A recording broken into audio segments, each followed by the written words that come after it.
Actually remedies सिर्फ वो नहीं है चलते पानी में बहाओ, ज़मीन में दबाओ, अंगूठी पहन लो, ये वो। ग्रह के हिसाब से अपनी दिनचर्या बदलना और आपको क्या करना है, डूज एंड डोंट्स, वो एस्ट्रोलॉजी है, ना कि हर चीज़ की रेमेडी। मैंने कहा कुंभ राशि को अथाह पैसा मिलेगा, बन जाएंगे करोड़पति अरबपति अगले 3 महीने में। यार उस बच्चे की भी कुंभ राशि है, वो तो कुछ कर नहीं रहा। क्या कोई सी रिक्शे वाले की, मजदूर की कुंभ राशि नहीं होगी, वो बन जाएगा अरबपति? जनरली 3 तरीके की प्रॉब्लम होती है। सबसे पहले पैसा जी, दूसरा शादी जी, तीसरा हेल्थ। सिंपल एग्जांपल लेते हैं, जो भी बात करेंगे लॉजिक करेंगे। हाँ। आम आदमी के लेवल पे किसी का राहु चल रहा है, ठीक है। अब मैंने देखा कि राहु यार कहाँ बैठा है, ओहो इनके मैरिज हाउस में बैठा है, तो then I say take care of your married life. और थोड़ी बहुत फालतू की नेगोशिएशन से, नैगिंग से बचना, अवॉइड करना। लेकिन वही अगर वो बच्चे की दशा आएगी जिसकी मैरिज हुई नहीं है, तो वो दूसरा इम्पैक्ट लाएगी।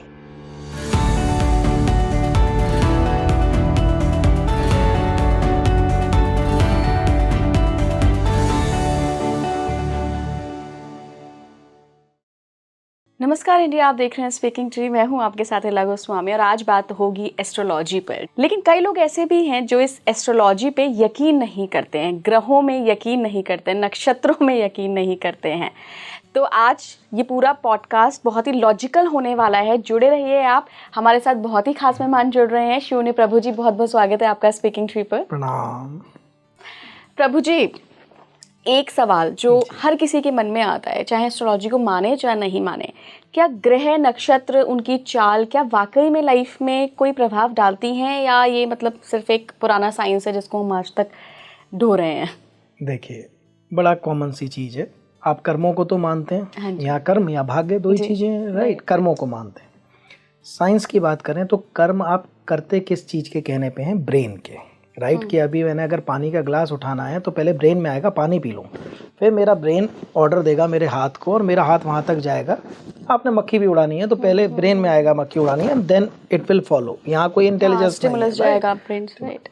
अब जो भी चीज़ इसको इफेक्ट कर रही है, राइट, चाहे वो आपके रंग हैं जो आसपास हैं, चाहे ग्रेविटेशनल पुल्स हैं, बड़े बड़े प्लैनेट्स का मूवमेंट है, पूर्णमासी है, अमावस्या है, डोंट यू थिंक कि वो सारी चीज़ हमारे कर्मों को भी इफेक्ट करेगी अगर हमारे ब्रेन को कर रही है? और उसका इजी एग्जांपल मैं आपको दे देता हूँ। Whatever your eyes sees, आपकी आंखें जो देखती हैं वो भी आपके कर्मों को इफेक्ट करती हैं, राइट। जैसे मैंने आपसे अभी बात हो रही थी, एग्जांपल दे रहा था कि आपको कोई व्यक्ति नहीं पसंद है, या कोई सीन नहीं पसंद है, या कुछ गंदगी नहीं पसंद है, मे बी आप वॉमिटेड फील करें या वॉमिट कर दें, राइट। कोई बैक्टीरिया वायरस अंदर नहीं किया, आंखों ने देखा, ब्रेन को किया, और मेरा कर्म क्या हुआ कि मैं वॉमिट कर रहा हूँ। क्यों कर रहा हूँ? उसका रीज़न कहीं मेरे कर्म से बाहर है, ब्रेन से बाहर है, राइट। तो जो planetary effects on human brains is actually scientific logic of astrology, and उसके हिसाब से आप जब किरणें पड़ती हैं तो उसके हिसाब से आपके कर्म इफेक्ट होते हैं। वही रीड करना इज एस्ट्रोलॉजी। उन लोगों को आप क्या एग्जाम्पल देना चाहेंगे? क्या कुछ लाइव एग्जाम्पल है आपके लाइफ में, आपने देखा हो, इतनी जर्नी में देखा हो कि आपको लगा हो कि नहीं यार एस्ट्रोलॉजी तो ये 100% होती ही है? देखिए, एक बात का मुझे थोड़ा सा दुख है, मैं आपको बताता हूँ कि जिन साइंसेस ने आपको इतना कुछ दिया, जैसे मुझे आज जो भी कुछ मिला, I live a luxury life, lavish life, सब कुछ वो मुझे इन विद्याओं के वजह से मिला। मैं सॉफ्टवेयर इंजीनियर हूँ, वो बेच के नहीं मैंने पैसा कमाया है। मुझे मेरी श्रद्धा, और सबसे बड़ी बात जो मुझे मेरे भक्त मिले, श्रद्धा मिली, जो मेरे जानते भी नहीं है, जो इतनी दुआएं मुझे भेजते हैं, अगर आप देखेंगे कहीं भी यूट्यूब पे, इतना ब्लेस करते हैं, इतना प्यार देते हैं, ये सब मुझे मिला तंत्र और एस्ट्रोलॉजी की वजह से, ठीक है। ये आयन, तो मेरा फ़र्ज़ बनता है कि उसका सही रूप में लोगों को दूँ, ना कि सिर्फ उस विद्या को पैसा कमाने का ज़रिया बनाऊँ, ओके। अब देखिए दुख किस बात का है, आपको मैं एक एग्जांपल से छोटे से बताता हूँ।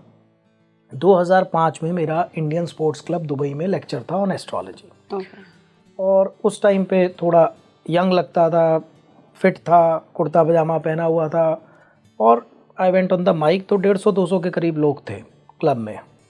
तो जैसे ही मैंने एस्ट्रोलॉजी पे बोलना शुरू किया तो एक सज्जन ने हाथ खड़ा करके बोला, सर पहले ये बताइए ज्योतिष ने आपको क्या फ़ायदा कर दिया, फिर हमें बताइएगा ज्योतिष क्या है। इन अ फ्लिक ऑफ सेकंड मुझे पता चल गया कि ये न्यूसेंस वैल्यू क्रिएट कर रहे हैं, डिस्टर्ब करने के लिए। जेन्युइन क्यूरोसिटी नहीं है। एक आदमी जेन्युइनली, आप कुछ भी पूछिए, नेगेटिव से नेगेटिव बात, बिल्कुल बिल्कुल, पर वो क्यूरोसिटी से आनी चाहिए, ना कि टू शो कि यू नो दिस थिंग। तो मैंने उनसे कहा, मैं समझ गया कि कैसा जवाब देना है। एक सेकंड में इतना प्रेजेंस ऑफ माइंड तब भी था। तो आई सेड, मैंने कहा जी देखिए, अगर मैं बताऊंगा इंडिया में मुझे ये फ़ायदा हुआ, आप कहेंगे झूठ बोल रहा होगा। अगर बताऊंगा कि आज से 5 साल बाद मैं इसकी गाइडेंस से इतना आगे जाऊंगा, किसने देखे 5 साल, मैं इंडिया आप दुबई। मैंने कहा आपको प्रेजेंट फ़ायदा बताऊँ एस्ट्रोलॉजी का? बोले हाँ ज़रूर जानना चाहेंगे। आई सेड सुनिए, जब से मैं आया हूँ आपने मुझे एस क्लास दी है घूमने के लिए, मर्सिडीज़ की, जो मैं अभी अफोर्ड नहीं करता इंडिया में। मेरा रहना फ्री है, खाना फ्री है, मोबाइल दे दिया गया एयरपोर्ट पे मुझे, आपके खर्चे पे आपके सामने खड़ा हूँ, कोई सॉफ्टवेयर इंजीनियर नहीं खड़ा है, एस्ट्रोलॉजर खड़ा है। ये फ़ायदा है एस्ट्रोलॉजी का। सबने तालियां बजा दी, बात ख़त्म हो गई। मैंने दोबारा शुरू किया अगेन दैट पर्सन की ये बात, तो आई थॉट कि let me handle this person word, क्योंकि बेचारे बहुत जेन्युइन सुनने वाले ऐसे सुन रहे हैं, उनको डिस्टर्ब कर रहे हो आप। तो मैंने एक सिंपल सी बात की, मैंने कहा सर आप ज्योतिष के बारे में आपके क्या विचार हैं, पहले यही बता दीजिए। बोले मैं ज्योतिष को बिल्कुल नहीं मानता, और अब आपके पॉडकास्ट के थ्रू मैं सबको बताना चाहूँगा कि अपना कॉन्सेप्ट क्लियर करिए। बोले मैं ज्योतिष को बिल्कुल नहीं मानता। अच्छा ठीक है। मैंने कहा आपने कभी 2 किताबें पढ़ी एस्ट्रोलॉजी पे? बोले नहीं, व्हाई शुड आई। कभी किसी MA PhD लर्नेड एस्ट्रोलॉजर के साथ बैठ के जानने की कोशिश की होता भी है कि नहीं होता है, कुछ लाइफ का कीमती टाइम लगाया? बोले नहीं। कभी नासा को, नेशनल ज्योग्राफिक को आपने लिखा कि planetary effects on human brains होते हैं, कुछ ऐसा चीज़ है कि अमावस्या वाले दिन ऐसा होता है, टाइड्स आते हैं, हमारी भी वाटर बॉडीज़ हैं 70%, हमारे अंदर भी तो टाइड्स नहीं आते, क्या होता है पूर्णमासी पे, अमावस्या पे, लूनाटिक वर्ड क्यों फॉर्म हुआ, कैसे क्या हुआ? बोले नहीं। तो मैंने कहा जितने लोग हैं यहाँ ये बताइए कि इन सज्जन को ये कहना चाहिए मैं नहीं जानता ज्योतिष क्या है, बजाय इसके कि मैं नहीं मानता। Logic clear? अगर आप मुझसे पूछें आप आयुर्वेद को मानते हैं, सपोज़ अगर मैंने ना तो 2 किताबें पढ़ी, ना किसी वैद्य के साथ बैठा, ना अपने ऊपर जड़ी बूटियाँ ट्राई की, और मैं डिस्कार्ड कर दूँ उसको, मैं नहीं मानता साहब। आपको हमेशा ये कहना चाहिए मैं नहीं जानता, क्योंकि दुनिया में आपकी जानकारी से बाहर बहुत सी साइंसेज हैं जिनका आपको नहीं पता हो सकता, मुझे नहीं पता हो सकता है, राइट। मुझे सब्जी सिलेक्ट करनी नहीं आती आज के टाइम में, ये हल्द्वानी आलू है, मुझे सब्जी वाला बेवकूफ़ बना सकता है, उसको मेरे से ज़्यादा पता है सब्जियों के बारे में, राइट। तो अपना अपना फील्ड है। तो सब ने बहुत तालियां बजाई and that Sajjan was down. तो लेकिन मैं फिर रुका नहीं। मैंने कहा आप में से कितने लोग हैं जो एस्ट्रोलॉजी को मानते हैं? सब ने हाथ खड़े कर दिए। ऑब्वियसली तभी सुनने आए थे, सब मानते थे, और वो सज्जन भी कहीं ना कहीं कंफ्यूज थे तभी आए थे। नहीं मानते होते टाइम क्यों वेस्ट करते आके? तो मैंने कहा अब यही क्वेश्चन अगर मैं आप लोगों से पूछूं कि क्या कभी आपने 2 किताबें पढ़ी, क्या कभी आपने ट्राई किया, कभी आपने जानने की कोशिश की, कभी आप डीप गए, या सब मानते हैं तो आप भी उसी भेड़ चाल में मान रहे हैं और सब डिस्कार्ड कर रहे हैं तो आप भी उसी में? कोई पर्सनल एक्सपीरियंस, कोई रिसर्च, कोई डिगिंग कुछ है? तो जो मान रहे हैं वो भी बेचारों को कुछ नहीं पता है कि ये चीज़ क्या है, और जो नहीं मान उनके लिए सिर्फ इतना है, शनि चल रहा है बेटा काले घोड़े की नाल का चल्ला पहन लेना, काले कपड़े मत पहनना बेटा, ये चलते पानी में कोयले बहा देना, शनि को तेल चढ़ा देना, कुत्तों को रोटी खिला देना, जाओ जाओ हो गया, नेक्स्ट, जाओ जाओ हो गया। This is not astrology at all. मैं यहाँ पर आपको बोल रहा हूँ, दुनिया का कोई एस्ट्रोलॉजर मेरे आगे लेके आइए आप, इंक्लूडिंग मी माई सेल्फ, 10 पत्रियाँ रखिए हमारे सामने, मत बताइए ये किसकी पत्री है, 10 में से एक भी नहीं जान पाएंगे। चलो हम तो सेलिब्रिटी की पत्रियों पे करते हैं तो हम पहचान जाएंगे। जर्नल जैसे मैं एग्जांपल दे रहा था कि आपने 10 पत्रियाँ मेरे आगे रखी और पूछा कि इनमें से कौन से बच्चे लव मैरिज करेंगे या अरेंज मैरिज करेंगे। मैं देख रहा हूँ 5वां घर, मैं देख रहा हूँ चंद्रमा में, मैं देख रहा हूँ शुक्र, मैं देख रहा हूँ शादी का खाना। मैंने बाद में आपसे कहा कि ये 5 कंफर्म करेंगे, आपने मुझे बताया बाद में ये तो 10 अमेरिकन बच्चे थे जी, वहाँ तो अरेंज मैरिज होती नहीं है। आप कैसे बता रहे हैं गुरुजी? अब मैं कहूँगा आपने मुझे पहले नहीं बताया अमेरिका की कुंडली है, या ये आदमी कार लेगा नहीं लेगा अपने जीवन में, आपने पहले नहीं बताया अमेरिका की कुंडली है, सबके पास ही कारें हैं, बाइक लग्जरी है, राइट। ये बच्चा गोरा होगा का काला, चंद्रमा बैठा हुआ है, आपने बताया नहीं अफ्रीकन बच्चे की पत्री है। बच्चे कितने होंगे? एक पत्री आपने अपनी रखी, एक अपनी दादी की परदादी की रखी, बताया नहीं कि डेट ऑफ बर्थ क्या है, आपने सारे ग्रह नक्षत्र रखे। अब मैं कैसे बता पाऊंगा कि उस देश काल अवस्था में जहाँ 7-8 बच्चे नॉर्मल होते थे, 10 बच्चे नॉर्मल होते थे, और आज मेट्रो वर्किंग में 2 से ज़्यादा नहीं हो रहे। Astrology is tailor made and जिन कल्चर्स में शराब पी जाती है रेगुलर, हर बच्चा पीता है, राइट, यहाँ मीट खाया जाता है, उनकी स्टेपल डाइट ही वही है, कोई बात नहीं, आप कैसे बताएंगे कि ये तामसिक भोजन करेगा? आप कैसे बताएंगे कि वो, तो इट इज़ सो इंडिविजुअल कि आपको पहले जानना है कि वो किस से आया है। जैसे एग्जैक्टली एक रिक्शे वाले के घर में बच्चा पैदा हुआ और एक नेता के घर में बच्चा पैदा हुआ, सेम कुंडली आएगी? मान लो दिल्ली में ही पैदा हुआ, जे कॉलोनी में, एक इधर, एक 10 जनपद में हुआ या कहीं भी हुआ, दोनों की सेम कुंडली आ गई। उसके ग्रह ने स्टार्ट किया आगे बढ़ना जहां से वो पैदा हुआ, राइट। रिक्शे वाले का लड़का अगर टैक्सी चलाने लग गया, उसने 2 टैक्सी डालनी, तो उसका राजयोग है।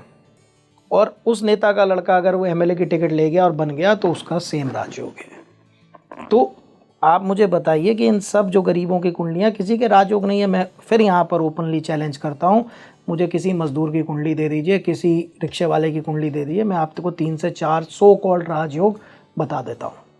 फिर क्या हुआ, रिक्शा क्यों चला रहा राजयोग लेके? ये सब बेचने के तरीके और कुछ नहीं है। कहाँ से आप चले, और एक दशा से जब दूसरी दशा में आप एंटर करते हैं, तो भी ये देखना है कि आपसे कोई गलती हुई थी, खराब समय में किसी की उंगली कट गई, अब उसका बहुत अच्छा टाइम आ गया, उंगली वापस आएगी क्या? नहीं आएगी ना। आपने खराब समय में इतना लॉस कर लिया, अब आप एस्ट्रोलॉजर के पास गए, वो कहता है यार आपका तो बिल्कुल अब ठीक चल रहा है, हाँ गुरुजी अब तो ठीक सैलरी मिल रही है, लेकिन पीछे मैं 4 साल पहले शेयर मार्केट में इतना लॉस हो गया था, उसका ब्याज अब तक भर रहा हूँ। तो बेचारी नई दशा तो वहीं से आगे चली जहाँ से पीछे वाली ने उसको बैटन दी, वहीं से तो आगे भागा। गुरुजी थोड़ी दशाओं पे बात कर लेते हैं जी। कौन से ग्रह की दशा सबसे लंबी होती है? शुक्र की 20 साल की। शुक्र की 20 साल की। क्या देकर जाती है ये दशा? कोई भी दशा पूरा टाइम एक सा नहीं रहती, क्योंकि उसके अंदर कंडक्टर्स बदलते रहते हैं। ड्राइवर मेन वो हो जाएगा। ओके। 20 साल आप किसी भी आदमी के बताइए, क्या एक जैसे गए? कभी नहीं गए। 3 चीजें मैटर करेंगी, एक महादशा मेनली, एक अंतरदशा, छोटे मोटे इवेंट्स के लिए प्रत्यंतर दशा, और उसके बाद गोचर। गोचर क्या है ये समझिए, बहुत इंपॉर्टेंट चीज़ है। मान लीजिए आपकी शनि की महादशा चल रही है, सपोज, ठीक है, अभी आपकी 7.5 में चल रहे हैं ऊपर, 2.5 साल बाद जब वो आसमान में बदलेंगे, आपको शनि की दशा अलग इफेक्ट देने लग जाएगी। अच्छा। फिर 2.5 साल बाद वो वक्री, या बीच में वक्री हुए, मार्गी हुए, नक्षत्र बदले, तो उस हिसाब से चेंजेस आएंगे। तो टेक्निकली बॉटम लाइन में देखिए, लेमैन के लिए कि हर आदमी समझ सके, मैं उस तरह से समझा रहा हूँ। ज्योतिषी तो ये जानते हैं, ग्रह की दशा और ऊपर बदलते ग्रह गोचर और अंतर प्रत्यंतर दशा, ये मेन चीज़ें होती हैं जो आपकी लाइफ में अप्स एंड डाउन्स को लेके आती हैं। कोई भी दशा जितने टाइम, शनि की 19 साल की है, शुक्र की 20 साल की है, बुध की 17 साल की है, मंगल की 7, सूर्य की 6, चंद्रमा की 10, राहु की 18, केतु की 7, लेकिन इनमें से कोई भी दशा पूरे साल एक जैसा फल नहीं करेगी, क्योंकि उस बीच में हर 1.5 साल में राहु आसमान में बदलेगा। वो आपकी राशि से कहाँ गया वो डिसाइड करेगा। उस राहु के साथ उसका दोस्त चल पड़ा है शुक्र, या उसका गुरु चंडाल चल रहा है गुरु, तो क्या करेगा? तो there are technicals, but let us not talk about technicals. I want कि एक लेमैन जो आपका देख रहा है शो, उसके जो क्वेश्चंस हैं, यू नो, उसको नहीं पता कि गोचर क्या होता है, 12वें घर में ये क्या करेगा या वो क्या करेगा, उसकी जो प्रॉब्लम्स हैं एंड हाउ टू हैंडल या रेमेडियल या वो सब, वो जो जितना जान सकते हैं हम जानते हैं। जनरली 3 तरीके की प्रॉब्लम होती है। सबसे पहले पैसा जी, दूसरा शादी जी, तीसरा हेल्थ कि कब तक सही हो जाएंगे, या कोई अगर बड़ी आफत आ गई है तो क्या रेमेडी कर सकते हैं। तो पहले हम प्रोफेशन की, करियर की और पैसे की बात कर लेते हैं। तो आपने कहा कि ये दशाएं, महादशा, प्रत्यंतर, अंतरदशाएं ये मैटर करती हैं, पर जनरली हम देखते हैं कि बस एक चार्ट देख के लोग बता देते हैं कि तुम तो वही राजा बनोगे, तुम्हारा तो सरकारी नौकरी का योग है। बहुत गलत है। देखिए, सिंपल एग्जांपल लेते हैं, जो भी बात करेंगे लॉजिक करेंगे। हाँ। आम आदमी के लेवल पे चार्ट एक बार जो बन गया बचपन से, चार्ट है क्या ये भी समझा देता हूँ कि जिस टाइम पे आप दुनिया में आए, आपने पहली सांस ली, आपका ब्रेन एक सेंसिटिव फोटो प्लेट की तरह था, जिसका पहला एक्सपोजर उसके ब्रेन पे छप गया बच्चे के, कि चंद्रमा यहाँ था, सूरज यहाँ था, गुरु यहाँ था, वो हमने आपका चार्ट बना दिया। उस टाइम की पंचांग ही आपकी कुंडली होती है। ओके।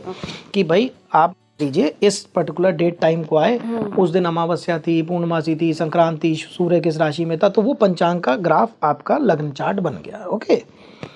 अब लगन चार्ट हर आदमी का बचपन से लेके मरने तक सेम रहता है। अच्छा। तो फिर उसकी लाइफ में अप्स एंड डाउन्स कैसे आते हैं?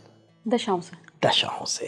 तो चार्ट देख के हर चीज़ नहीं बताई जा सकती। उस चार्ट में अगर सूर्य की दशा चल रही है, सूर्य मार्केश है, हार्ट अटैक हो सकता है, या ये हो सकता है, मंगल है, एक्सीडेंट हो सकता है, या बहुत अच्छा है मंगल तो बहुत ऊंचाई हो सकती है, वही उसका जब शनि चला तो ये हो सकता है।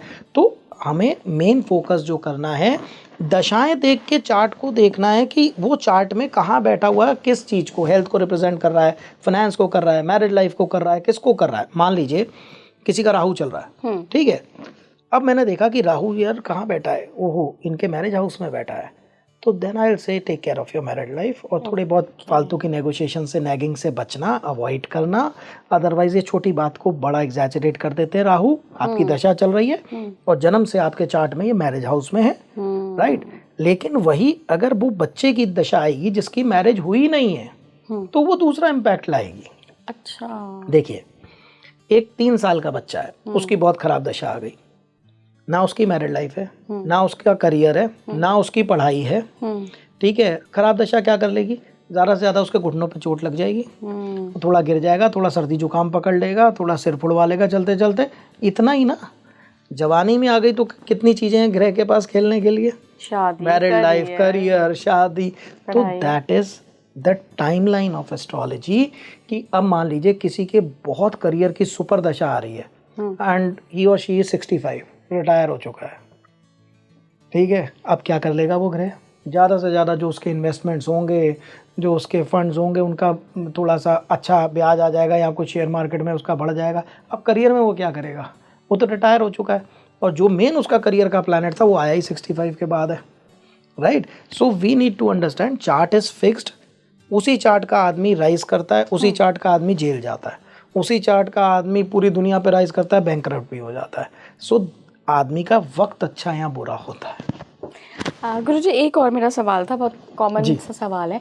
ऐप पे जब भी हम किसी भी ऐप पे कुंडली निकालते हैं तो उसमें हमारे वो दशाएं पूरी वो दिखा देता है, तो बहुत सालों की दशाएं दिखा देता है। क्या पता इंसान की उम्र तो केवल 50 साल ही हो। बिल्कुल बिल्कुल ठीक है। वो हमने स्टैंडर्ड लिया 120 वर्ष, जो पुराने ज़माने में एक नॉर्मल आयु मानी गई थी 120। तो हम कैलकुलेट पूरा लिख देते हैं, 120 तक की कैलकुलेशन कर लिया, आप उसे 140 तक भी कर सकते हैं, 200 साल तक की भी निकाल सकते हैं, कोई दिक्कत नहीं। से देखा जा सकता है कि आयु कितनी है? देखिए 100% देखा जा सकता है, लेकिन कोई भी अच्छा एस्ट्रोलॉजर, जैसे मेरे गुरु ने मुझे कहा था कि बेटा जीवन और मरण सांसें उसने अपने हाथ में रखी हैं। जिस दिन तू अपने को त्रिकालदर्शी समझे कि तू पास प्रेजेंट, ये छोटा काम नहीं है एस्ट्रोलॉजी। आप किसी को बता रहे हो क्या हुआ था, आप बता रहे हो क्या हो रहा है, आप बता रहे हो क्या होगा, आप तीनों कालों को देख पा रहे हो। आप त्रिकालदर्शी तो स्वयं शिव ही हैं, उसके अलावा तो कोई है नहीं। So you should not tell. कभी भी 8वां घर होता है मृत्यु का। जो भी सही एस्ट्रोलॉजर होगा वो कभी इस फालतू के टाइम में समय बर्बाद नहीं करेगा ये देखने के लिए कि ये आदमी कब मरेगा। और अगर देख भी लिया और किसी को बता दिया, वो समय से पहले ही बेचारा साइकोलॉजिकली मर जाएगा, राइट। तो हम कब उसमें थोड़ा सा झांकते हैं, वो भी कानों को हाथ लगा के रेमेडियल के लिए। मान लो कोई कोमा में है या किसी के प्राण नहीं निकल रहे हैं, कई होते हैं बुजुर्ग बेचारे 1-1.5 साल से वेंटिलेटर पे भी हैं, ये भी हो रहा है वो भी हो रहा है, तो उनकी मुक्ति कब होगी। तो उसमें हमने देख लिया कि मार्केश कब अलाइन हो रहा है। तो आप खुद सोचिए कि एक आदमी आया है आपको अपनी प्रॉब्लम्स से, मेरा बिजनेस नहीं हो रहा, मेरा मैरिड लाइफ में प्रॉब्लम्स है, बच्चा नहीं हो रहा, आप देखने बैठेंगे मरेगा कब। सेंसलेस बात है। मतलब लाइक इतने खाने हैं कुंडली के, आप वो देखिए जिससे आप उसको उठा सकते हैं, जिससे आप उसकी प्रॉब्लम सॉल्व कर सकते। उससे जानने से कुछ नहीं होगा। बिल्कुल, ये सवाल गुरुजी मैंने इसलिए भी पूछा क्योंकि कई बार हमारा जो प्रबल मार्केश आता है जिसमें डेथ की भी संभावना रहती है, तो क्या उसको टालने के लिए कोई एस्ट्रोलॉजर 8वां घर देखकर कोई रेमेडी बता सकता है कि भाई आप महामृत्युंजय के इतने पाठ करा लो या जो भी करते हैं? जी, पहली बात तो मार्केश सिर्फ फिजिकल मृत्यु का ग्रह ही नहीं है। अच्छा। मैंने कितने लोगों के मार्केश देखे, उन्होंने किसी एक चीज की मृत्यु करा दी। किसी का फाइनेंस चला गया मार्केश के पीरियड में। अच्छा। किसी का नेम एंड फेम चला गया, किसी की मैरिड लाइफ भी गई मार्केश के पीरियड में, राइट। किसी की हेल्थ चली गई। ज़रूरी नहीं है कि हम सब ने, हो सकता है आपने, मैंने, ये जितने लोग बैठे हैं इन सब ने मार्केश की दशा गुजार ली हो और उनकी डेथ नहीं हुई हो, क्योंकि मार्केश की दशा भी तब डेथ करेगी जब आयु पूरी हो चुकी होगी। मैंने 20 साल मार्केश की दशा गुजारी है and I am fit and healthy. 20 years मेरा मार्केश चला है, प्रबल मार्केश, कुछ नहीं हुआ, राइट। आचार्य रजनीश के जो हम अष्टम भाव की बात कर रहे हैं, 9 में से 5 ग्रह मृत्यु के खाने में थे, 9 में से 5, और हम कह रहे हैं 8वां खाना बहुत खराब है। अमित शाह जी का सूर्य नीच का है, गवर्नमेंट में पोजीशन देख लो पिछले इतने सालों से। It is again I am saying, जो ज्योतिष ये चल रहा है सबको एक लाठी से आंका जा रहा है। अब से फॉर एग्जांपल सपोज आपकी कुंभ राशि है, राइट। अब मैं भविष्यवाणी कर रहा हूँ कुंभ राशि के साथ ऐसा हो जाएगा, इसका मतलब आपके बाकी ग्रह तो मैटर ही नहीं कर रहे हैं। आपका क्या लग्न है, आपका शनि कहाँ बैठा है, इनकी भी कुंभ हो सकती है, आपकी भी, और मैंने कह दिया कुंभ राशि के साथ ऐसा होगा, तो भाई इनकी शुक्र की चल रही है, आपकी शनि की, उनकी केतु की, सबके साथ सेम हो जाएगा। आपका शनि दोस्त है, इनका शत्रु है, उनका मार्केट है, सब कुंभ राशि के साथ सेम हो जाएगा, राइट। तो दिस इज कंप्लीटली, आपको मैं बता रहा हूँ, ज्योतिष की बेइज्जती है और कुछ नहीं है कि आप एक ग्रह का प्रभाव सब पर आप चिपका रहे हो, जो अलग अलग जगह से आते हैं, इन्वायरमेंट से आते हैं, अलग ट्रेड्स में हैं, अलग एज में हैं। अब फॉर एग्जांपल मैंने कहा कुंभ राशि को अथाह पैसा मिलेगा, बन जाएंगे करोड़पति अरबपति अगले 3 महीने में। यार उस बच्चे की भी कुंभ राशि है, वो तो कुछ कर नहीं रहा। क्या कोई सी रिक्शे वाले की, मजदूर की कुंभ राशि नहीं होगी, वो बन जाएगा अरबपति? कैसे आप कह सकते हैं कुंभ राशि वाले बनेंगे अरबपति या मकर राशि वाले बनेंगे अरबपति? 80-90% जनता बेचारी वो लखपति भी नहीं बन पाती हमारे देश की, उनकी कुंभ राशियाँ नहीं है, उनकी XYZ राशियाँ नहीं है। How can you even say that कि ये राशियों पे बरसेगा पैसा, संभाल नहीं पाएंगी? वो बेचारा क्या कर रहा है, पान की दुकान। तो आप ये कह रहे हैं कुछ भी जनरलाइज करके आप नहीं देख सकते? जनरलाइज है, क्या चीजें हैं? राहु है, राहु बहुत तेज एक्टिविटी है ब्रेन की, तो ये तय है कि किसी पे राहु चलेगा वो ओवर थिंकिंग करने लग जाएगा, राइट। अब ये तो जनरल है ना, आपके पास कुछ ऐसा क्रिएटिव काम था, आप ग्लैमर इंडस्ट्री में थी, आप उसमें, आपका राहु बहुत दे गया आपको, या आप पावर ब्रोकिंग में थी, या आप किसी और चीज़ में थी, आपकी लाइफ बना गया राहु। दूसरा आदमी बेचारे के पास कुछ नहीं था करने को, वो एक हाउसवाइफ थी बेचारी, वो बैठ के रोज़ सोचती रही है, हस्बैंड लेट आया, बच्चा मेरी बात नहीं सुन रहा, वो डिप्रेशन में चली गई, सेम राहु है। तो हमें ग्रह के कारकत्व पता है, किस पे क्या असर होगा ये उसकी देश काल अवस्था पे निर्भर होगा। वही राहु, मैं आपको एग्जांपल देता हूँ, and on the camera I am saying, आप लोग अगर रिसर्च करना चाहते हैं 100 डिप्रेशन, एंजाइटी या स्किज़ोफ्रेनिक, बाइपोलर, आप केस इकट्ठे कर लिए, साइकेट्रिस्ट से डेट ऑफ बर्थ और टाइम मंगा लीजिए, जो भी उसके क्लाइंट्स हो। अगर 100 में से 95 के राहु ना निकला दशांतर दशा में, I will leave astrology, right. और महेंद्र सिंह धोनी राहु की महादशा में वर्ल्ड कप जितवाया, इंडियन टीम का कैप्टन बना। अमित शाह 2 बार होम मिनिस्टर बने राहु की महादशा में। मुकेश अंबानी, राहु की महादशा शुरू होते ही धीरूभाई अंबानी की डेथ हुई, थोड़ी सी प्रॉब्लम्स आई, उसके बाद राहु की महादशा में एशिया के सबसे बड़े आदमी अपने दम पर बने, ठीक है। विराट कोहली कैप्टन बने राहु की महादशा में। उसका राजेश खन्ना राहु की दशा आते ही 6 महीने में वो उसमें सिलेक्ट हुए, और लगातार राहु की दशा में 15 सुपर हिट्स, उससे बड़ा सुपरस्टार नहीं। Shahrukh Khan totally made in Rahu महादशा। Sadhguru totally made in Rahu महादशा। Acharya Rajneesh totally made in Rahu महादशा। Why don't you show this research before saying कि राहु ये, लेकिन at the same time depression Rahu की महादशा, एंजाइटी राहु की महादशा। So how can I generalize कि राहु है तो ऐसा होगा, आपका राहु कैसा होगा, इनका कैसा होगा? आई शुड अंडरस्टैंड कि आपके पास चैनलाइज करने के लिए वर्क है। उस राहु जब चलेगा तो आप उससे क्रिएट करती चली जाएंगी पैसा या नेम एंड फेम या कुछ भी, ठीक है। उनके पास वर्क नहीं है, उनका राहु उनके दिमाग को खाने लगेगा, तो विदाउट नोइंग कैसे पता चलेगा? और ये सिर्फ राहु महादशा में ही करता है या अंतर दशा में भी राहु का सेम? अंतर में थोड़ा सा असर कम होता है। अगर उसको अपना दोस्त मिल जाए महादशा वाला तो ज़्यादा पावरफुल हो जाएगा। अच्छा। अगर उसे शत्रु मिलेगा तो थोड़ा कम पावरफुल हो जाएगा। उसको साथ कितना मिलता है ये भी डिपेंड करता है। क्या गुरुजी लोग ऐसे दावे करते हैं एस्ट्रोलॉजी में कि अगर आपके कुंडली में इतने ग्रह बैठे हैं, सेट अच्छे बैठे हैं, तो मतलब अब फिर आपकी कोई भी दशा आए, कोई भी थोड़ा बहुत असर पड़ेगा लेकिन हिला नहीं पाएगा आपको, ऐसा हो सकता है? हाँ, किस लेवल पे हो सकता है मैं बताता हूँ आपको। अमिताभ बच्चन साहब की खराब दशा आई, ठीक है, सबको पता है, देश को कर्जा हो गया, बैंकरप्सी हो गई, मूवीज पिट गई, ABCL खत्म हो गया, सब कुछ है। फिर भी अगर वो कहीं जाते थे तो लोग अपने छज्जों पे लटक जाते, अमिताभ बच्चन आए, अमिताभ बच्चन आए, अमिताभ बच्चन आए, क्योंकि एक बार वो सेलिब्रिटी स्टेटस हासिल हो गया।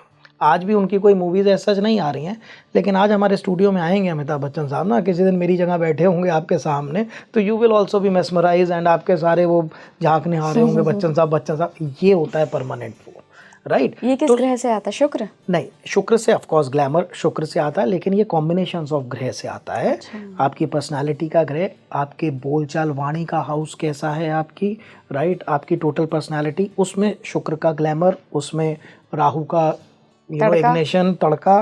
तो नथिंग इज एब्सोल्यूट कि भाई शनि चल रहा है तो यही होगा, नहीं है ऐसा। क्योंकि देखिए 9 ग्रह हैं, ठीक है, आपने मुझे सिर्फ इतना बताया कि आपका शनि चल रहा है, मुझे नहीं पता कि आपका सूर्य बहुत प्रबल है, मुझे नहीं पता आपका शुक्र बहुत प्रबल है, मुझे नहीं पता आपका गुरु कहाँ है। इसका मतलब बाकी 8 की तो एग्जिस्टेंस ही नहीं है। सिर्फ शनि चल रहा है तो मैंने प्रेडिक्ट कर दिया अच्छा ऐसा ऐसा होगा। बाकी चीज़ें भी तो देख लूँ, प्लस शनि की पोजीशन तो देख लूँ, प्लस ये तो देख लूँ आपका दोस्त है कि दुश्मन, और उससे सबसे बड़ी बात मैं ये तो देख लूँ कि आप करते क्या हो।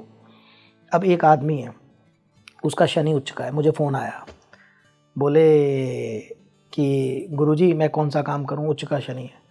नॉर्मली मैंने कहा भाई पेट्रोल पंप खोल लो। अरे गुरुजी इतने का पैसे हैं। अच्छा ठीक है। आयरन एंड स्टील इंडस्ट्री, मैं कहाँ से खोलूँगा। अच्छा कोयले का काम कर लो, कोई नॉलेज नहीं है। जॉब भी शनि में आती है, कर लो, मन नहीं है अपना काम करूँगा। मैंने कहा भाई शनि में शराब का काम आता है, अरे घर वाले करने नहीं देंगे। अच्छा साहब और क्या कर सकते हो। मैंने कहा कबाड़ का काम कर लो, वो भी शनि का है। कह रहे हाँ गुरुजी मेरे चाचा का कबाड़ का काम है, मैं भी वही कर लूँ। मैंने कहा कर लो, आपका दायरा है। अब नवीन जिंदल साहब का भी वही शनि है, वो अरबों रुपए की जिंदल JSPL चला रहे हैं, सज्जन जिंदल JSW चला रहे हैं, और एक कबाड़िए का भी शनि है, एक ट्रक ड्राइवर का भी शनि है, लोहा चला रहा है, एक टैक्सी ऑटो ड्राइवर का भी शनि है, राइट, कोयला जो बेच रहा है उसका भी शनि है, शराब जो बेच रहा है। तो मुझे ये देखना है कि शनि था आपका प्रबल, आप बिजनेस कर रहे हो आटा बेचने का या दूध का, चंद्रमा का, तो नेचुरली आप उतने सक्सेस नहीं होगे। तो मैं ऐसे ही बोलूँ अरे उच्च का शनि, ये आदमी तो राजा होगा। नहीं भाई, ये मेरा दूध वाला है, तो उच्च का शनि लेके बैठा है। लेकिन क्या पता वो उच्च का शनि उसे एक आज वो 4 गाय के साथ दूध कर रहा है, क्या पता उसे इतना बड़ा बिजनेस बना देगा, वो NCR का सबसे बड़ा दूध वाला बन जाए। लेकिन वो तब होगा जब वो शनि का ही काम करेगा, दूसरे काम में इतना पावर नहीं आएगी। ओके। एक्चुअली क्या है कि अर्थ पे जितने भी मेटेरियलिस्टिक चीजें हैं या फिजिकल बॉडीज हैं, वो किसी ना किसी ग्रह के अंडर आती हैं। ठीक है, जैसे चांदी है चंद्रमा के अंडर आती है, सोना है बृहस्पति के अंडर आता है, हीरा है शुक्र के अंडर आता है, कोयला है शनि के अंडर आता है, तो लोहा है शनि का है, तांबा है पीतल गुरु का, तांबा सूर्य का, राइट। तो हमें ये भी देखना है कि आप उस ग्रह का फायदा उठाने के लिए क्या उसका काम भी कर रहे हो कि नहीं। जैसे मान लो आपका सपोज कुंभ लगन हो, ठीक है, तो आपका 10th हाउस बनता है शुक्र का, ठीक है, यहाँ योग कारक ग्रह बनता है आपका शुक्र, सबसे योग कारक ग्रह कुंभ लगन का शुक्र है। अमिताभ बच्चन जी का भी कुंभ लगन है, राइट। अब शुक्र ग्लैमर का है, ठीक है, सही इंडस्ट्री में है वो, सही इंडस्ट्री में है वो। ऐसा नहीं है कि वो कुछ और नहीं कर सकते थे। यहाँ 80% लोग अपने ग्रहों के उलट इंडस्ट्री में तो मर के रो के अपना काम कर रहे हैं, रोटी सब खा रहे हैं। आपको क्या लगता है सब पंडितों से पूछ के काम कर रहे हैं? रोटी तो सबको मिल रही है, बट सक्सेस वो तब है अगर आपने वाकई चूज करना है। तो आप देख लीजिए कि मैं लॉन्ग टर्म इसको लाइफ में बड़ा बना सकूंगा। ये चीज ज्योतिष की जो कुंडली है वो आपके भविष्य का एक मैप बना हुआ है, उसके अंदर उसको रिवील करती है, ठीक है। फिर हम कहते हैं 2/2 क्यों नहीं है, एकदम एग्जैक्ट क्यों नहीं आप बता सकते कि मेरे अंदर जब है शुक्र का इंक्लिनेशन तो मैं एग्जैक्ट कैसे नहीं आप बता। अब सुनिए ध्यान से, मैंने आपके सामने एक आम में से गुठली निकाली, आप बायोलॉजिस्ट हैं, ठीक है, या नहीं भी हैं, मैंने आपसे पूछा कि भाई आप ये बताइए इस गुठली में से कैसा पेड़ निकलेगा। आपके सामने आम की गुठली है, आपने बताया कि ये 25-30 फुट ऊंचा है, ऐसा ऐसा झाड़ बनेगा, ऐसे ऐसे आम आएंगे, इतना मोटा करीब अंदाजे से तना होगा और ऐसे होगा ना, ठीक है। अगर आप उस आम की गुठली को काटेंगे तो आपको उसके अंदर वो नक्शा भी बना हुआ मिल जाएगा, बायोलॉजिकली उसके जो पूरा सेल्स हैं वो मिल जाएंगे। कभी भी आम की गुठली से जामुन का पेड़ नहीं उगने वाला है या कुछ इनबेडेड है, ठीक है। आपने मुझे प्रेडिक्ट कर दिया, जेन्युइन प्रेडिक्ट किया, आप चले गए। मैंने उसको इस गमले में लगा दिया आपके जाने के बाद। अब 2 साल बाद जब वो आए, वो इतना सा पेड़ बेचारा बड़ा था, मैंने कहा आपकी तो प्रेडिक्शन झूठी निकल गई, आप तो कहते थे इतना बड़ा वृक्ष हो जाएगा, ऐसे हो जाएगा, वैसे हो जाएगा, ये क्या 2 फुट का रह गया। Then you will tell me कि गुरुजी इसकी पोटेंशियल तो थी, इसके एनवायरनमेंट ने, आपने इसकी जड़ें नहीं फैलने दी। अगर इसी सेम गुठली को आप लॉन में लगा देते जहाँ बारिश और सब मिलता, तो आप सोचो, ये तो भगवान का प्रेडिक्शन गलत कर दिया एनवायरनमेंट ने। भगवान ने उसके अंदर आम का वृक्ष बनाने का नक्शा दिया और आपने उसे गमले में लगा के एनवायरनमेंट ना दे के उसको पूरा फलने फूलने नहीं दिया। दैट्स वाई ऐसे कि देश काल अवस्था, आपका एनवायरनमेंट, किस देश में पैदा हुए, किस खानदान में पैदा हुए, आपको घर वालों ने क्या करने दिया, क्या नहीं करने दिया, पति ने क्या करने दिया, क्या नहीं करने दिया, ऑल दैट मैटर्स। आप ये नहीं कह सकते ये हीरोइन बनेगी। बहुत सी लड़कियां मेरे पास आज भी आती हैं, इनफैक्ट एक बार पंगा भी हो गया, अमेरिका से कॉल आया, बड़ा इंटरेस्टिंग। तो कई लोग होते हैं स्पीकर फोन पे बात करते हैं अपने पूरे परिवार के साथ। कम से कम मेरे जैसे ऑनेस्ट एस्ट्रोलॉजर से मत करो भाई, मैं तो रियल बता दूंगा। उसकी माँ ने अपॉइंटमेंट कि गुरुजी ये बच्ची की पत्री है, ये बताइए कि इसको क्या करना चाहिए, हम कह रहे हैं इसको इंजीनियरिंग करनी चाहिए और ये वो। कैलिफोर्निया सैन होजे से था शायद फोन। तो मैंने देखा उस बच्ची का राहु था, बहुत ही बढ़िया 10th हाउस में, शुक्र की बच्ची वो। मैंने कहा जी इसको तो फिल्म लाइन में जाना चाहिए, ग्लैमर की लाइन में जाना चाहिए, बहुत सक्सेस होगी। They were very well to do family और वो गलत समझती थी फिल्म लाइन में जाना। अब बड़ा सन्नाटा, वो लड़की जिद कर रही थी फिल्म लाइन में जाने की बुरी तरीके से। वो मुझे बताया नहीं इन्होंने, मैंने बोल दिया, वो लड़की ने भी सुन लिया, वो स्पीकर फोन पे थी। कहती नहीं गुरुजी बट हमारी फैमिली में इसको अच्छा नहीं माना जाता, आपको पता है फिल्म इंडस्ट्री, ये वो, आप तो ये बताइए इंजीनियरिंग सूट करेगी कि नहीं करेगी। खैर जो भी बात हुई हुई। उसके बाद उनका फ़ोन आया, गुरुजी उनके बच्चे के सामने नहीं। मैंने कहा मुझे तो आपने बताया नहीं कि बच्चे, मैं तो जो सच है वही बोलूँगा, बच्चे का इंक्लेशन भी है। तो उन्होंने जाने नहीं दिया जब तक मुझे पता था। आप चली गई हो तो मुझे नहीं पता था। वही आम की गुठली वाली बात। आपको क्या लगता है कि हमारे 1.5 अरब के देश में सिर्फ लता जी या 2-4 सिंगर्स का गला अच्छा होगा, या कोई गांव में लड़की नहीं होगी जिसकी पिच उस तरह की होगी, या कोई और सिंगर नहीं होगी जिसकी पिच उस तरह की होगी? एनवायरनमेंट नहीं मिला। बहुत अच्छा गाती होंगी पर वो वहाँ नहीं पैदा हुई संगीत वाले घर में, उनको वैसा रियाज नहीं मिला उनको। अगर आज आप साइंस से भी वो मशीन लगा के चेक कर लीजिए तो मेरा ख्याल 100 में से 1 लड़की की आवाज़ लता मंगेशकर की पिच से सेम मैच खा जाएगी। गुरुजी एक बार अगर हम सारे ग्रहों की बात कर लें कि कौन से ग्रह से अगर बंदा प्रभावित है या जो भी ग्रह उनके अच्छे बैठे हैं, उसके अकॉर्डिंग वो क्या प्रोफेशन चूज़ कर सकते हैं। शनि का आपने बताया लोहा एंड ऑल है, शुक्र का भी हमें पता लग गया, राहु का भी लग गया, केतु का क्या है? केतु के अध्यात्म की तरफ ले जाता है? हाँ, केतु ना देखिए बड़ा खतरनाक भी है और बहुत अच्छा भी है। सबसे पहले सिंपल सी लॉजिक समझ लीजिए, एक ग्रह जिसका सिर नहीं है, हेडलेस प्लैनेट। मैंने जो प्रैक्टिकल एक्सपीरियंस देखा है, केतु में आदमी कई बार हेडलेस डिसीजंस लेता है। अच्छा। एक ऐसा प्लैनेट आप पे प्रभाव कर रहा है जिसका सिर ही नहीं है। ठीक है। और जो हम अध्यात्म के लिए अच्छा कहते हैं, अगर आप करियर के टाइम पे, गृहस्थी के टाइम पे बहुत ज़्यादा अध्यात्म में घुस जाएंगे, आप दोनों चीज़ों को खराब कर लेंगे। राइट। एक छोटी सी स्टोरी सुना दूं इसमें? बिल्कुल। आई एम नॉट अगेंस्ट अध्यात्म। राइट। एक करीब 45 से 50 साल के बीच में होंगे, इस देश के सबसे बड़े गुरु बाबा के एक शहर के अध्यक्ष, उनके आश्रम के, उनके साथ कुछ घर में बहुत प्रॉब्लम्स आ रही थी, तो मेरे पास कुंडली लेके आए। बोले बहुत वाइफ के साथ कलेश हैं, घर का माहौल बहुत ख़राब है, मैं प्रवचन करता हूँ उनकी एब्सेंस में, आश्रम पूरा मैं चलाता हूँ, इतना अध्यात्म है, साधना दीक्षा ले ली से, ये वो जो भी नाम लिया उन्होंने अपने गुरु का। तो इस देश के वन ऑफ द नंबर 1 की बात कर रहा हूँ, उनका head of the department of 1 city who's doing प्रवचन ऑल्सो, और उनकी एब्सेंस में वो सारा आश्रम भी चला रहे हैं, प्रवचन भी कर रहे हैं, क्रियाएं भी कर रहे हैं, बहुत दुखी। तो मैंने पत्री देखी, मैंने कहा देखिए आप मैरिड लाइफ का क्वेश्चन पूछ रहे हैं और जेन्युइन एस्ट्रोलॉजी वो है जब आप मुझे जॉइंट वेंचर है मैरिड लाइफ, 50% वाइफ 50% हस्बैंड, ऐसा तो नहीं है कि एक ही आदमी हर चीज़ डिसाइड करेगा, तो वाइफ का डेट ऑफ बर्थ और टाइम दीजिए। ही गेव, तो उनकी निकाली मैंने, दोनों की मैच की, वट एवर आई सॉ मैंने सिर्फ एक क्वेश्चन पूछा, मैंने कहा आपके फिजिकल रिलेशंस कैसे हैं? बोले गुरुजी हम तो भक्त हैं उनके XYZ के। उन्होंने कहा कि अब तो हमें बहन भाई की तरह रहना चाहिए, हमारी गृहस्थी पूरी हो गई, बच्चे बड़े हो गए, तो मैं तो मतलब एक तरह से संन्यास जीवन में हूँ, तो आपको तो पता ही है। आई सेड योर वाइफ की नीड्स ज़्यादा हैं जिसकी वजह से वो क्लैश आपके सिर फोड़ने पे निकल रहा है। उन्होंने नहीं उस चीज़ को एडमिट किया है, वो नहीं सन्यासी हुई हैं, वो एक नॉर्मल लेडी हैं। आपके अध्यात्म के डिसीजन ने आपकी घर गृहस्थी खराब कर दी है, और आध्यात्मिक होते हुए भी आप कलेशों में ज़िंदगी बसर कर रहे हैं। The reason you are here in front of me. मैंने कहा जो धर्म आपने पहले निभाया था वो निभा लीजिए जाके, किसी उपाय की ज़रूरत नहीं है आपको, कुछ नहीं है, गो बी नॉर्मल। कहते लेकिन उन्होंने कहा, मैंने कहा तो ऐसे सन्यास का फ़ायदा है जो रोज़ आपको बेलन पड़ रहे हैं। कहता वैसे एक बात बताऊं गुरुजी, मुझे भी वो बोल चुकी हैं 2-3 बार, लेकिन मैंने उन्हें यही समझाया कि अरे भाई वो नहीं समझ रही, आप ठीक कर लो जाके उसको। And he did it.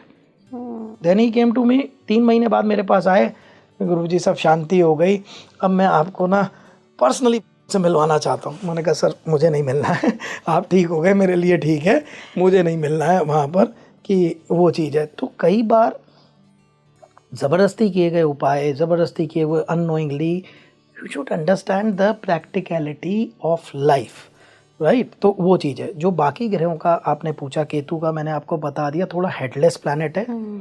Ketu में किसी भी व्यापार का, एक्चुअली केतु किसी घर को नहीं रिप्रेजेंट करता, तो केतु का कोई पर्टिकुलर नहीं है। हम एयरलाइन से जोड़ते हैं, हम गैस से जोड़ते हैं, वो एक अलग बात है। केतु हमेशा किसी का साथ लेके कार्य करेगा जिसकी राशि में वो है, राइट।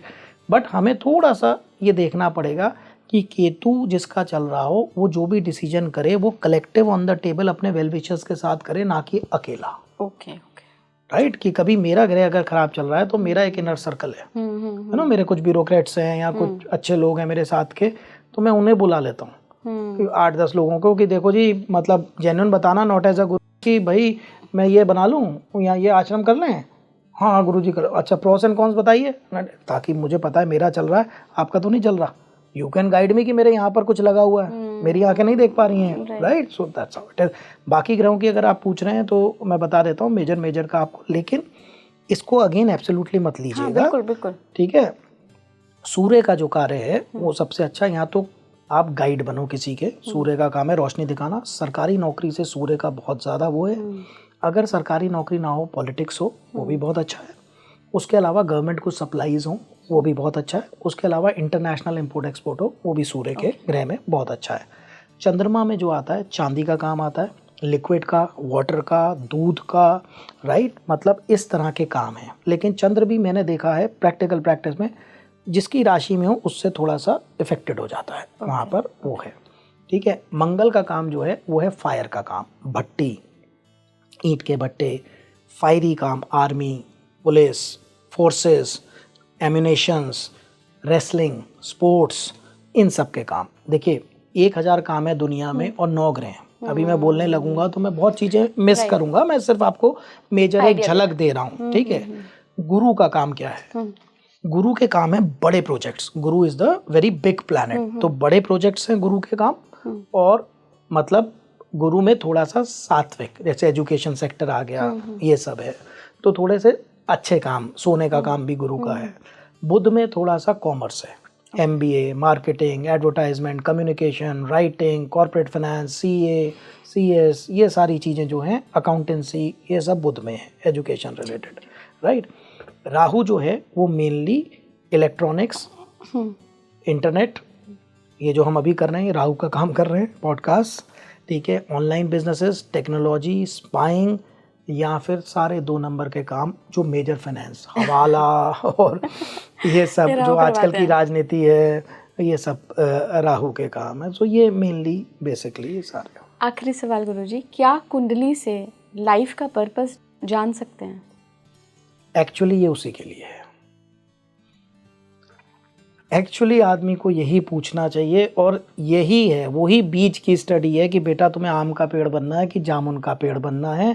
वही अपनी हिडन पोटेंशियल को या लाइफ मुझे किस तरफ लेके जानी है, वही जानना मेन कुंडली का पर्पस है कि एग्जैक्टली मैं क्या करने के लिए बना हूँ।